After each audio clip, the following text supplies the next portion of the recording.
Hi friends, வணக்கம் and welcome back to Devi Press Kitchen.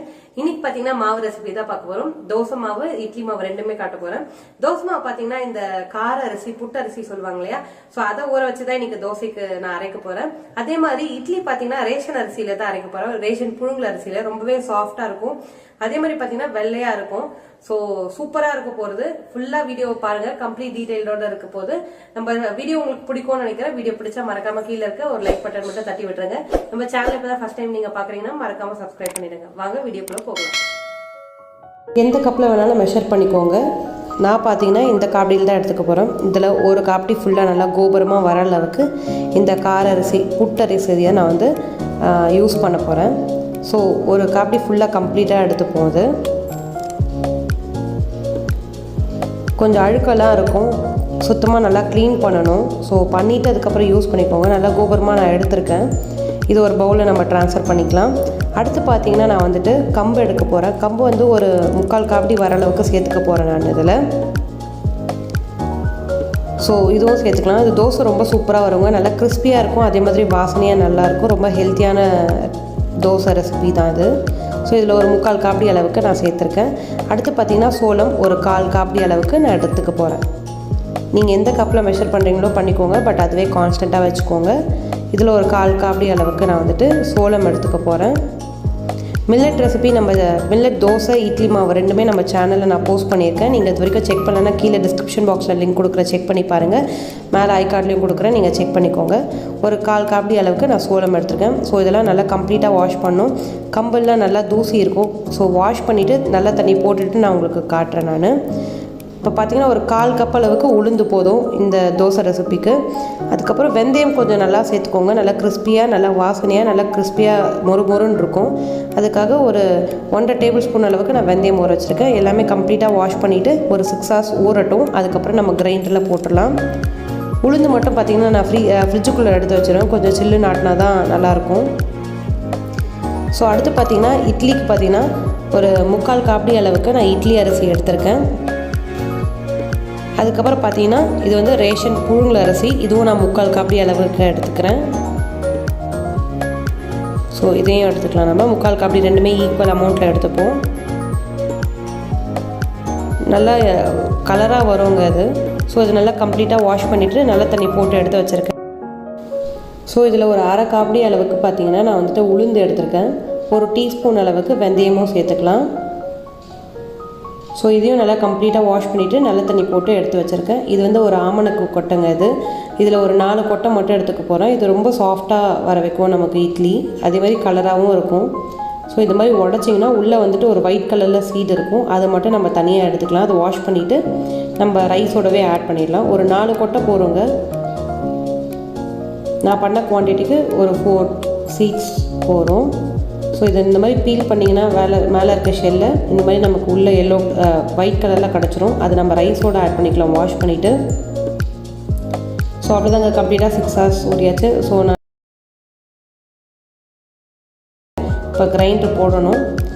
First பார்த்திங்கன்னா நான் வந்துட்டு இட்லி அரிசி தாங்க அரைக்க போகிறேன். அதுக்கு ஃபஸ்ட்டு உளுந்து வெந்தயம் ஊற வச்சேன் இல்லையா, அதை அரைச்சி எடுத்துக்க போகிறேன். அதுக்கப்புறம் தான் நான் தோசை ஆட்ட போகிறேன். ஸோ உளுந்து ஆட் பண்ணிவிட்டு நல்லா புசுன்னு வர அளவுக்கு நல்லா ஆட்டி எடுத்துக்கலாம். சில் வாட்டர் நான் வந்து ஃப்ரிட்ஜில் வச்சு எடுத்துருக்கேன். ஸோ அதை யூஸ் பண்ணி தான் இன்றைக்கி ரைஸ் எல்லாம் நான் வந்துட்டு கிரைண்டரில் அரைக்க போகிறேன். ஸோ லிட் க்ளோஸ் பண்ணிடுங்க, எதாவது பூச்சிலாம் விழாமல் இருக்கும். உளுந்து பார்த்திங்கன்னா நல்லா அரைஞ்சி கிடச்சிருச்சு. இது நம்ம தனியாக எடுத்து வச்சிடலாம். நான் வந்து இந்த மாதிரி ஓடும் போதே நான் எடுத்துருவேங்க. நிறைய பேர் ஆஃப் பண்ணிவிட்டு எடுப்பீங்க. உங்களுக்கு ப்ராக்டிஸ் இருக்குன்னா இந்த மாதிரி ஓடுற கிரைண்டரில் நீங்கள் எடுத்துக்கலாம். ஸோ பார்த்து எடுத்துக்கோங்க. கை நல்லா க்ளீன் பண்ணிக்கோங்க. நல்லா சாஃப்டாக இருக்குது. இதில் மெதுவடை போட்டாலும் ரொம்பவே சூப்பராக இருக்கும். நான் மெதுவடைக்கு ஊற போட மறந்துட்டேன். யூஸ்வலாக இட்லி போடுற டைமில் உளுந்து ஊற வச்சுருவேன் மெதுவடைக்கு. இந்த தடவை மறந்துட்டேன். இப்போ பார்த்திங்கன்னா நம்ம ரைஸ் சேர்த்துக்கலாம். அரிசி, அதாவது ஒரு பங்கு புழுங்கல் அரிசி, ஒரு பங்கு இட்லி அரிசி. இதையும் சேர்த்துட்டு நல்லா மையா வர அளவுக்கு அரைச்சி எடுத்துருவோம். அதுவும் அரைஞ்சி வந்த அப்புறமா நம்ம உளுந்தோடு சேர்த்து கலந்துக்கலாம். ஸோ இட்லி மாவு ஆல்மோஸ்ட் டன்ங்க. பார்த்திங்கன்னா ரைஸும் நல்லா அரைஞ்சி கிடச்சிருச்சு. இது வந்து நம்ம உளுந்து மாவோடவே கலந்துடலாம். கலந்துட்டு உங்கள் கையாலவே நல்லா மிக்ஸ் பண்ணிக்கோங்க. கையில் இருக்க ஹீட்டால் கொஞ்சம் புளிக்க யூஸ் ஆகும். அதுவும் இல்லாமல் இது சம்மர் டைம் தான், ஸோ சீக்கிரமாக புளிச்சிரும். மாவு பார்த்திங்கன்னா நான் ஃபுல்லாக வெளியில் வச்சு கம்ப்ளீட்டாக புளிக்க வைக்க மாட்டேன். கொஞ்சமாக நாளைக்கு காலையில் தேவையான அளவுக்கு மட்டும் தான் நான் எடுத்து வச்சு புளிக்க வைக்க போகிறேன். மற்றதெல்லாம் ஃப்ரிட்ஜில் எடுத்து வச்சுருவேன். இப்போ நைட்டு சப்போஸ் இட்லி ஊற்ற போகிறோன்னு தெரிஞ்சால் ஈவினிங்கே எடுத்து வச்சா போகிறோம். ஸோ அந்த மாதிரி பண்ணிங்கன்னா மாவு உங்களுக்கு கடைசி வரைக்கும் ஃப்ரெஷ்ஷாகவே இருக்குங்க. ஸோ அதே கிரைண்டரில் பார்த்திங்கன்னா நம்ம ஊற வச்ச உளுந்து தோசைக்கு அதை ஆட் பண்ணிக்கலாம். மாவு ஃபுல்லாக வெளியில் வச்சு புளிக்கணும்னு அவசியம் இல்லை. இப்போ நைட்டு பண்ணுறோன்னா ஒரு மத்தியான டைம் 3 மணி இந்த மாதிரி எடுத்து வச்சா போகிறோம். காலையில் செய்ய போகிறோன்னா நைட்டு எடுத்து வச்சா போகிறோம். இந்த மாதிரி பண்ணிங்கன்னா கடைசி மாவு வரைக்கும் உங்களுக்கு இட்லி ஃப்ரெஷ்ஷாகவே இருக்கும். அந்த மாதிரி ட்ரை பண்ணி பாருங்கள். இப்போ உளுந்தோடவே சேர்த்து பார்த்தீங்கன்னா இந்த காரரிசி, கம்பு, சோளம் எல்லாமே கலந்து ஒன்றாவே அரைச்சிட போகிறேன். தோசை நல்லா கிறிஸ்பியாக கிடைக்குங்க. தோசையும் அப்படி தான், நீங்கள் வெளியில் இது தோசை மட்டும் கம்ப்ளீட்டாக நான் வெளியில் புளிக்க வச்சுருவேன். ஏன்னா தோசை கொஞ்சமாக தான் ஆட்டியிருக்கேன். எனக்கு ஒரு 2 வேளை தான் வரும் தோசை மாவு. ஸோ இதை மட்டும் நான் ஃபுல்லாக கம்ப்ளீட்டாக வெளியில் புளிக்க வச்சிட போகிறேன். இட்லிக்கு மட்டும் நான் சொன்ன மாதிரி நீங்கள் பண்ணி பாருங்கள். கடைசி மாவு வரைக்கும் நமக்கு ஃப்ரெஷ்ஷாகவே இருக்கும். ஸோ தோசை மாவும் ஆல்மோஸ்ட் டன். இதையும் எடுத்து வச்சிடலாம். நாளைக்கு காலையில் தோசையும் இட்லியும் நான் உங்களுக்கு ஊற்றி காட்டுறேன். இவ்வளோ சாஃப்டாக இருக்க போது இட்லி பாருங்கள். அதே சமயம் தோசை நல்லா கிறிஸ்பியாக வாசனையாக இருக்கும். ரொம்ப ஹெல்த்தியான டிஷ் கூட. ஸோ எல்லாத்தையும் வெளியில் வச்சுட்டு புளிக்க வச்சுட்டு நான் உங்களுக்கு காட்டுறேன். இட்லி மட்டும் என்னோடய குழந்தைக்கு ஒரு 2 இட்லி ஊட்டுற அளவுக்கு நான் மாவை வெளியில் எடுத்து வச்சேன். புளிச்சிருக்கு. ஸோ இதில் கொஞ்சமாக உப்பு தண்ணி சேர்த்துட்டு அந்த கன்சிஸ்டன்சி வர வச்சுட்டு நான் இட்லி பேட்டர் இட்லி தட்டில் ஊற்றி வச்சிட போகிறேன். ஒரு 10 நிமிஷம் வெந்தால் போகிறோம். கொஞ்சம் சால்ட் ஆட் பண்ணிக்கலாம். கொஞ்சமாக தண்ணி சேர்த்துட்டு இட்லி மாவு கன்சிஸ்டன்சி வந்தால் போதும். நான் இந்த மாதிரி தான் மாவு புளிக்க வைப்பேன். ஃபுல்லாக கம்ப்ளீட்டாக புளிக்க வைக்க மாட்டேன். ஸோ இதை நல்லா மிக்ஸ் பண்ணிவிட்டு ரெடி பண்ணிடலாம். நான் இட்லி பாத்திரத்தில் பார்த்தீங்கன்னா தண்ணி ஊற்றி பாயில் பண்ண வச்சுருக்கேன். ஸ்டீம் ரெடி ஆகிடுச்சு. ஸோ 2 இட்லி மட்டும் நான் ஊற்றிக்க போகிறேன். இப்போ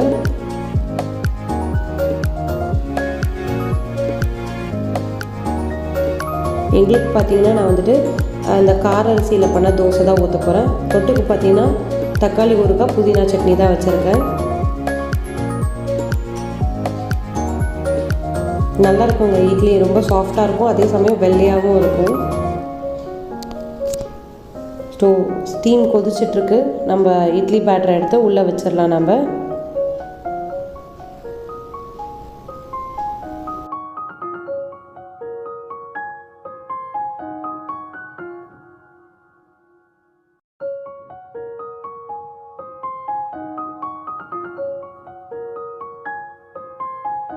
ஸோ இப்போ கார அரிசி மாவு, தோசை மாவு ப்ரிப்பேர் பண்ணியிருக்கோம்.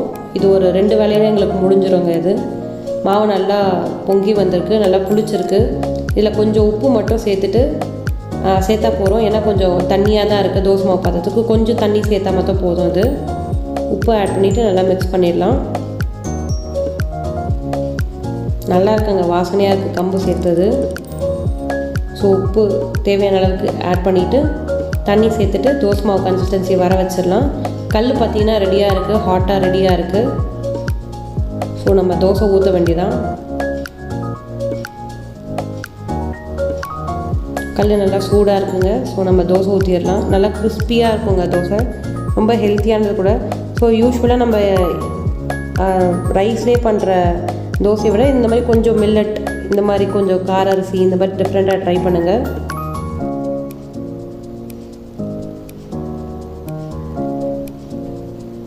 ஸோ முடிஞ்ச அளவுக்கு தின்னா ஊற்றிட்டு சுற்றி பார்த்திங்கன்னா நான் நல்லெண்ணெய் தான் விட போகிறேன். நல்லெண்ணெய் கொஞ்சம் லைட்டாக கசப்பாக தான் இருக்கணும். பட் எல்லா எண்ணெயும் நம்ம சேர்த்துக்கணும். நல்லெண்ணெய், நெய், விளக்கெண்ணெய், கடலெண்ணெய் எல்லாமே மிக்ஸ்டாக தான் நம்ம சேர்த்துக்கணும். ஸோ பார்த்திங்கன்னா தோசைக்கு நல்லெண்ணெய் சுற்றி சேர்த்துக்கிறேன். இந்த நல்லா கிறிஸ்பி ஆகட்டும். அந்த பக்கமும் நம்ம ஃப்ளிப் பண்ணிவிட்டு வேக வச்சு நல்லா கிறிஸ்பியாக எடுத்துடலாம் தோசை. ஸோ சூப்பராக ரெடி ஆகிடுச்சுங்க. தோசை பாருங்கள் எவ்வளோ கிறிஸ்பியாக இருக்குது. நல்லா ஹோட்டலில் சாப்பிட்ற மாதிரி நல்லா கிறிஸ்பியாக இருக்கும். சுட சுட சாப்பிட யாராவது சுட்டு தந்தால் நல்லாயிருக்குங்க. சூடாக அப்படியே இறங்கிட்டே இருக்கும். ஸோ அவ்வளோதாங்க, கிறிஸ்பியான கார தோசை, கார அரிசியில் பண்ண தோசை ரெடி. சூடாக இட்லியும் ரெடி ஆகிடுச்சு. ஒரு 10 to 15 மினிட்ஸில் ரெடி ஆகிடுச்சு. நல்லா சாஃப்டாக இருக்கும். அதே மாதிரி நல்லா கலராகவும் இருக்குது. நான் உங்களுக்கு இட்லி பிளேட்டில் ட்ரான்ஸ்ஃபர் பண்ணிவிட்டு உங்களுக்கு பிச்சு காட்டுறேன் பாருங்கள். ஸோ தோசையும் ரெடி, இட்லியும் ரெடி. ரேஷன் அரிசியில் பண்ண இட்லி ரொம்பவே சாஃப்டாக, ரொம்பவே கலராக நல்லாயிருக்கு. நம்ம மேலே மட்டும் சூடாக சாம்பார் ஊற்றினா போகிறோங்க, சூப்பராக நல்லா உறிஞ்சிரும். உங்களுக்கு பார்த்தாலே தெரியும் அவ்வளோ சாஃப்டாக ஸ்பாஞ்சியாக இருக்குது. ஸோ ஹோப் எல்லாருக்குமே இந்த வீடியோ பிடிச்சிருக்கும்னு நினைக்கிறேன். கண்டிப்பாக இந்த பேட்டர் ரெடி பண்ணி பாருங்கள். Idli batter, dosa batter try பண்ணி பார்த்து ஃபீட்பேக் கொடுங்க கமெண்ட் செக்ஷனில். நம்ம சேனல் இப்போ தான் நீங்கள் ஃபஸ்ட் டைம் பார்க்குறீங்கன்னா மறக்காமல் கீழே இருக்க சப்ஸ்கிரைப் பட்டன் தட்டி விட்டுருங்க.